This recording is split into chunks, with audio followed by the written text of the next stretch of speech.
तो ODI series के दौरान स्टीव स्मिथ अगर आपकी फैंटेसी टीम में थे तो ढेर सारे उन्होंने रन दिए होंगे, लेकिन क्या वो टी20 क्रिकेट में भी आपको इतने सारे फैंटेसी पॉइंट्स देंगे? शायद नहीं, क्योंकि फॉर्मेट बदल गया है। तो स्मिथ नहीं तो आपको किसको चुनना चाहिए ये हम आपको बताएंगे। आप देख रहे हैं My 11 Circle fantasy pick on ESPN cricket.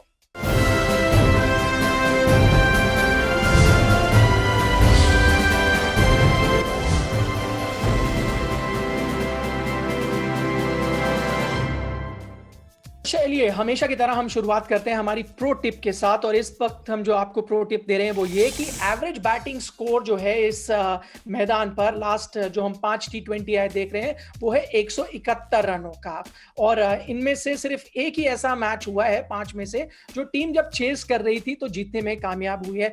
तो हम आपसे कहेंगे कि जो टीम पहले बल्लेबाजी करे उसके खिलाड़ियों पर आप ध्यान दीजिएगा।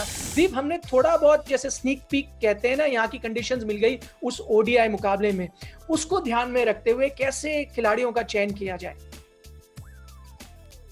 देखिए, जैसे आपने कहा कि एक तो टॉस पे नजर रखना बहुत जरूरी, क्योंकि टॉस पे जैसे आपने कहा कि पहले बैटिंग करते हुए एडवांटेज ज्यादा है। और एक चीज की टीम के ऊपर भी नजर डालना जरूरी, क्योंकि कुछ प्लेयर्स हो सकते हैं, कुछ इंपॉर्टेंट प्लेयर्स हो सकते हैं जिनको रेस्ट दिया जा सकता है, चाहे वो ऑस्ट्रेलियन हो चाहे वो इंडियन हो। तो इसलिए टॉस बहुत जरूरी होगा। कौन से टीम के साथ उतर रही है दोनों टीम्स, कौन से प्लेइंग 11 के साथ, उस पर नजर रखना बहुत जरूरी है मेरे हिसाब से। क्योंकि आप टीम के खिलाड़ी कौन रेस्ट किए जाएंगे, कौन इंजर्ड है, वो हम आपको जल्दी से बता देते हैं। प्लेयर अवेलेबिलिटी कैसी है? डेविड वॉर्नर, पैट कमिंस आपको पता है अवेलेबल नहीं है सीरीज के लिए ऑस्ट्रेलिया के लिए। Mitchell Starc, Ashton Agar and Marcus Stoinis की अवेलेबिलिटी भी थोड़ा डाउट है उस पर, क्योंकि इंजरी कंसर्न्स हैं। नवदीप सैनी भी हमें पता नहीं अगर 100% है या नहीं, क्या वो अवेलेबल होंगे भारतीय टीम के लिए, ये भी अभी फिलहाल पता नहीं। लेकिन आप ये भी उम्मीद करिए कि दोनों टीमें काफी खिलाड़ी रेस्ट भी कर सकती है, तो इंतजार कीजिएगा जब पूरी 11 बाहर आ जाए तब अपने टीम का चयन करें। जल्दी से आपको रूल्स भी बता देते हैं।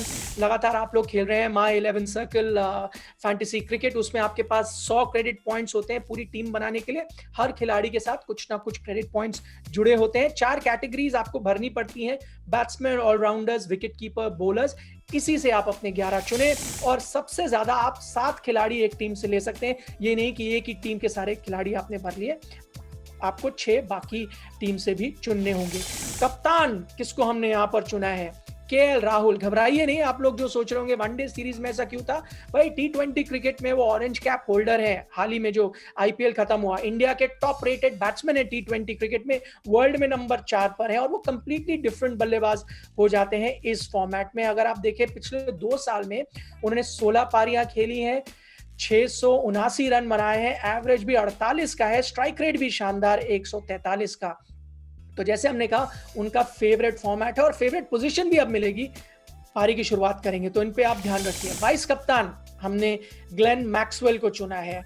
उनका आईपीएल इतना अच्छा नहीं गया हो, लेकिन आप जानते हैं जैसे ही ऑस्ट्रेलिया की जर्सी पहनते हैं बिल्कुल अलग खिलाड़ी बन जाते हैं वो। आखिरी बार जब T20 आए उन्होंने इंडिया के खिलाफ खेला तो एक शतक लगाया, 113 रन सिर्फ 55 गेंदों में। और ऑस्ट्रेलिया टीम ने चेज भी किया, एक बहुत ही बड़ा टोटल। तो इनको आप ध्यान में रखिए। भारतीय टीम के साथ भी खास सफल रहे हैं। 12 पारियों में उन्होंने 300 साढ़े 300 रन बना चुके हैं भारत के खिलाफ। टॉप पिक्स हमारे और कौन से हैं? विराट कोहली हैं, उनको हमने यहाँ पर चुना है। उनका भी जो है ऑस्ट्रेलिया के खिलाफ रिकॉर्ड बहुत ही शानदार है।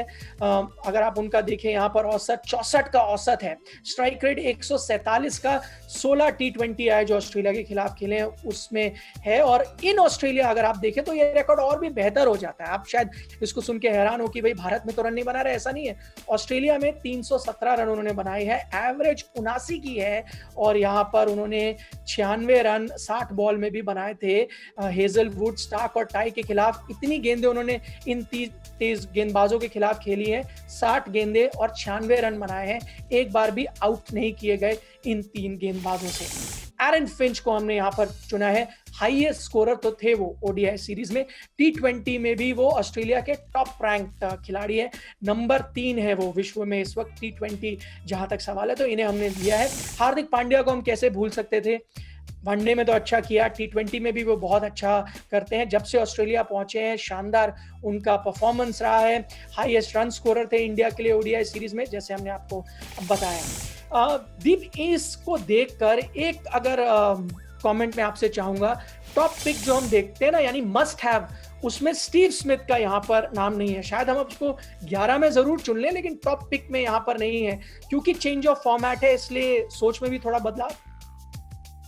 बिल्कुल, और क्योंकि ये उनका फेवरेट फॉर्मेट है नहीं, अगर आप देखें तो टेस्ट मैच और वनडे मतलब ज्यादा बेहतर खेलते हैं।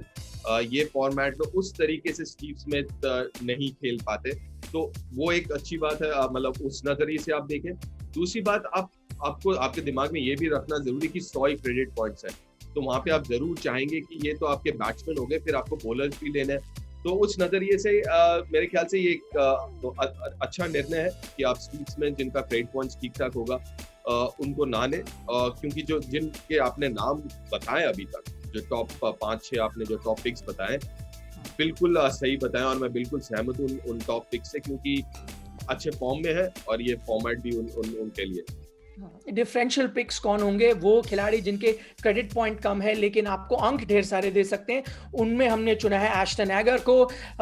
पिछले 2 साल में ऑस्ट्रेलिया के लिए किसी ने इतनी विकेट नहीं ली T20 क्रिकेट में जितनी एश्टन एगर ने ली है। 20 विकेट 12 मैचों में वो ले चुके हैं। इकोनॉमी भी T20 क्रिकेट के हिसाब से शानदार है, 6.31। इसके अलावा एक चीज मत भूलिए, बल्ले के साथ रन भी बनाते हैं, तो यहां भी आपको वो ढेर सारे अंक देंगे। टी नटराजन को हमने चुना है। इंडिया के न्यू फाउंड यॉर्कर स्पेशलिस्ट हैं वो। आईपीएल उनका शानदार रहा, 16 विकेट उन्होंने 16 मैचेस में ली, और हालांकि ओडीआई डेब्यू में थोड़े महंगे जरूर साबित हुए थे, लेकिन वहां पर भी 2 अहम उन्होंने विकेट चटकाई। तो ये हमारे डिफरेंशियल पिक्स है। रिकमेंडेड 11 हम आपको दिखा रहे हैं। Wicket keeper KL Rahul, batsman है Aaron Finch, Shikhar Dhawan, Virat Kohli, Steve Smith. Allrounders यहाँ पर हमने चुने हैं हार्दिक पांड्या, ग्लेन मैक्सवेल। गेंदबाज Ashton Agar, Jasprit Bumrah, T Natarajan, Mitchell Starc. Substitutes हमने आपको यहाँ पर दिए हुए हैं, डिपेंडिंग ऑन की प्लेइंग 11 क्या रहती है। मनीष पांडे, संजू सैमसन और एडम जैम्पा। मार्कस स्टोइनिस को भी हमने अपने सब्स्टिट्यूट की लिस्ट में रखा है। तो दीप, ये तो हुई 11, लेकिन एक जो क्या बोलते हैं सेगमेंट है वो मिसिंग है। वो ये कि कोई भारतीय स्पिनर हमने नहीं रखा है 11 में। सर जडेजा अगर देख रहे होंगे तो नाराज होंगे कि इतना अच्छा परफॉर्म किया है, मैं आपकी T20 टीम में जगह नहीं बना सकता। सर जडेजा से ज्यादा मुझे लग रहा है यूजी चहल भी नाराज होंगे कि जिस तरीके से T20 का प्रदर्शन रहा है इस आईपीएल में, और रहा है अमूमन। तो एक यूजी चहल और एक जरूर मैं उस प्लेइंग 11 में रखना चाहूंगा अपने, वो है एडम जैम्पा को। आपने सब्स्टिट्यूट कहा, लेकिन उनको मैं इसलिए कहूंगा क्योंकि वो T20 में भी उनका प्रदर्शन देखे तो बहुत अच्छा रहा है, और हाल ही में इंडियन बैट्समैन जो है वो थोड़े से फंसे हैं लेग स्पिनर के खिलाफ, तो कहीं ना कहीं वो भी दिमाग में मेरा रहेगा। एडम जैम्पा एक अच्छे नाम है, एक अच्छे विकल्प है। यूजी चहल अच्छे विकल्प है। दोबारा आपने कुछ नाम वहां पे ऐसे हैं, दोबारा मैं यही कहना चाहूंगा कि प्लीज टॉस को देखना बहुत जरूरी होगा। शिखर खेले नहीं खेले, बुमराह अभी है और बिल्कुल रहेंगे, अगर वो खेल रहे हैं तो 100% प्लेइंग 11 में रहेंगे फैंटेसी के, लेकिन क्या वो खेलेंगे या नहीं, वो सब चीजें जो है वो पता लग जाएगा टॉस में। ऑल्टरनेट सिनारियो भी आपको दे देते हैं, वो ये कि मोहम्मद शामी, जॉश हेजलवुड, उनको आप जसप्रीत बुमराह, मिचेल स्टार्क से रिप्लेस कर सकते हैं, डिपेंडिंग ऑन द प्लेइंग 11। क्या प्लेइंग 11 बनती है, ये आपके पास एक ऑप्शन भी है। दीप, बहुत बहुत शुक्रिया हमारे साथ जुड़ने के लिए। आप देख रहे थे this is My 11 Circle fantasy pick on ESPN cricket.